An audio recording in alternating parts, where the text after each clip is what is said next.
जय श्री राम दोस्तों, आप देख रहे हैं YouTube चैनल ज्ञान स्टार प्लस।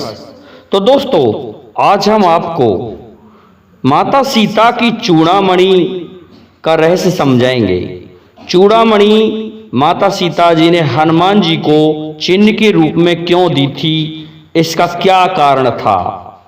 दोस्तों, इसे जानने से पहले जिन भाइयों ने अभी तक हमारे चैनल को सब्सक्राइब नहीं किया है तो बे भाई हमारे चैनल को सब्सक्राइब कर दें। साथ ही हम ये बताएंगे दोस्तों कि इस चूड़ामणि से कहां कहां सत्संग हुआ, देखिए, और सत्संग का क्या प्रभाव होता है रामायण के माध्यम से। दोस्तों, जब समुद्र मंथन हुआ था तो उस समय 14 रत्न निकले थे। उन 14 रत्नों में 2 देवियों का भी जन्म हुआ था। एक तो माता लक्ष्मी और दूसरी रत्नाकर देवी जी। तो ये समुद्र की पुत्रियां थी दोनों। उस समय एक विशेष बात ये थी कि उसी समय एक चूड़ामणि भी उत्पन्न हुई थी। उस चूड़ामणि को माता लक्ष्मी ने ना लेकर के रत्नाकर पुत्री ने ले लिया था, और माता लक्ष्मी मन ही मन वरण कर चुकी थी भगवान श्री हरि विष्णु का। तो भगवान श्री हरि विष्णु के वर्ण करने के कारण भगवान श्री हरि विष्णु माता लक्ष्मी जी से विवाह कर लेते हैं। लेकिन उस चूड़ामणि को प्राप्त करना चाहते थे देवराज इंद्र, लेकिन वे तब तक चूड़ामणि रत्नाकर पुत्री ने नहीं दी। अब क्या होता है, भगवान कहने लगे ऐसा है, मैं आपकी मंशा समझ गया हूं।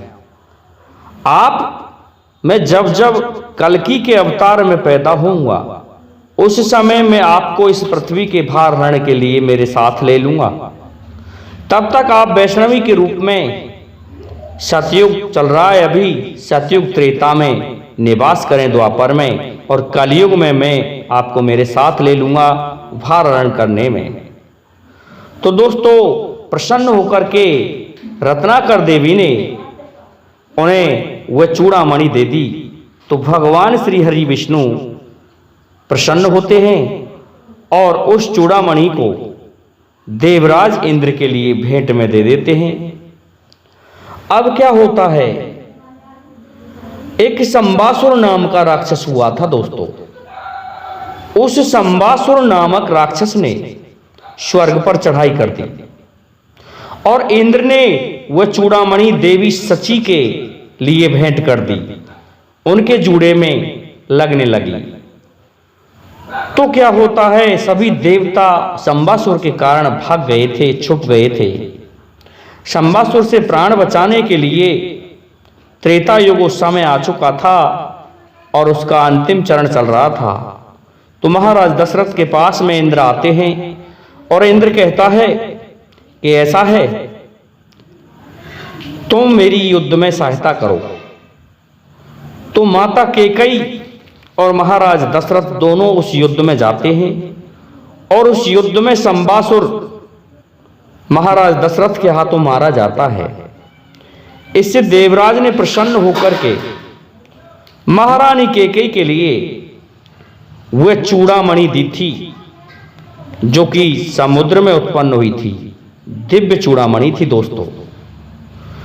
उस चूड़ामणि को लेकर माता कैकेयी आ जाती हैं अयोध्या के लिए। लेकिन जब भगवान श्री राम और माता सीता जी का विवाह हुआ तो मुंह दिखाने की प्रथा सभी जगह होती है।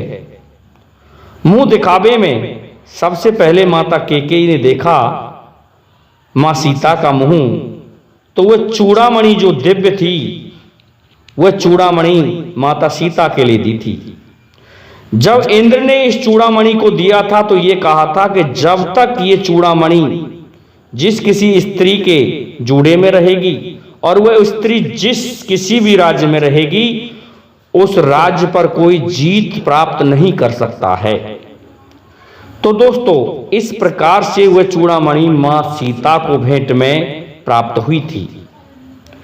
अब क्या होता है, जब रावण चुरा ले जाता है, मां सीता का हरण कर ले जाता है, तो वह चूड़ामणि लंका में पहुंच गई थी। और जब तक वह माता सीता के बालों में रहती तब तक भगवान श्री राम रावण को नहीं जीत सकते थे। इस कारण से जब महावीर हनुमान जी मां सीता की सुध लेने गए थे तो उन्होंने भगवान श्री राम की वह अष्ट धातु की जो अंगूठी थी, जो मां सीता जी के कन्यादान में आई थी, वह अंगूठी भी साधारण नहीं थी। जिस प्रकार से ये चूड़ामणि आई थी उसी प्रकार से राजा जनक के लिए ये अंगूठी आई थी भगवान शिव के द्वारा। तो उस जगह पर यह अंगूठी कन्यादान में प्राप्त हुई थी, जो कि भगवान श्री राम को दे दी गई थी और मां सीता के द्वारा। तो मां सीता ने इसको धारण किया था, ये दिव्य अंगूठी थी अपने आप में। इसीलिए तो कहा गया है कि अजय को जीत सके रघुराई, माया ते असी रची न जाई। दोस्तों वह अंगूठी दिव्य थी, इस तरह की अंगूठी बन ही नहीं सकती थी। वह भी समुद्र मंथन के ही समय उत्पन्न हुई थी। चूड़ामणि और अंगूठी ये दोनों उसी समय की वस्तु हैं और इस प्रकार से ये दोनों अयोध्या में आ गई थी। तो हनुमान जी ने उस मुद्रिका को माता सीता के लिए डाल दिया और जब जाने लगे तो यही कहा कि माता चूड़ामणि उतार तब दयऊ, हरस समेत पवन सुत लयऊ। तो इस प्रकार से हनुमान जी ने हर्ष अर्थात प्रसन्न होकर के उस चूड़ामणि को ले लिया था। उस चूड़ामणि का यही रहस्य था कि उसके लिए वरदान था कि जब तक ये चूड़ामणि जहां भी रहेगी उस राज्य की हार नहीं हो सकती है। अब दोस्तों बात करते हैं इसमें कि सत्संग का प्रहार क्या हुआ। फिर हनुमान जी ने कैसे सत्संग किया। जब हनुमान जी लंका में गए थे तो रावण की व्यवस्था इतनी सुदृढ़ थी कि लंकनी ने पकड़ लिया और लंकनी कहने लगी कि मैं तुझे खाऊंगी। हनुमान जी कहने लगे क्या इस लंका में सभी भूखे हैं जो मुझे खाना चाहते हैं? लेकिन लंकनी ने कहा कि ये सोने की लंका है, यहाँ भूखा कोई नहीं है, लेकिन मैं चोरों को खाती हूँ। इस पर हनुमान जी ने कस करके मुक्का मारा और कहा लंकनी तेरा दिमाग खराब हो गया है। अरे चोर को तो मैं ही ढूंढने आया हूं, जब तू चोरों को खाती है तो तूने रावण को क्यों नहीं खाया? सबसे पहले तो सीता जी की चोरी करके वही लाया है। इस बात को दोस्तों लंकनी समझ गई थी और लंकनी ने कहा कि ऐसा है तो प्रवेश नगर कीजिए सब काजा, हृदय राख कौशलपुर राजा। दोस्तों यदि सत्संग का घूसा उचित जगह पर लग जाए तो व्यक्ति में सुधार आ जाता है, वह ईश्वर के लिए जीने मरने लग जाता है। ऐसा ही लंकनी के साथ हुआ हनुमान जी के घूसे के कारण।